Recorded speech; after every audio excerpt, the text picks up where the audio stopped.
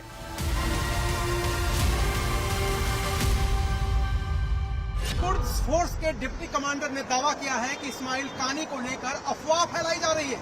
उनका दावा है कि इस्माइल कानी सुरक्षित है, एक्टिव है और फोर्स को कमांड कर रहे हैं। इस बात में कोई शक नहीं है कि अगर इस्माइल कानी सुरक्षित है और फोर्स को कमांड कर रहे हैं तो इजराइल भी उनकी निगहबानी कर रहा होगा। क्या जनरल इस्माइल कानी ईरान के मिसाइल कंट्रोल रूम में बैठे हैं और सुप्रीम लीडर खामनेई से मिले बड़े ऑर्डर को अंजाम देने जा रहे हैं? क्या जनरल इस्माइल कानी के टारगेट पर है इजराइल के 6 बड़े शहर और ठिकाने? अगर ये सच है तो इजराइल पर खतरा बड़ा है।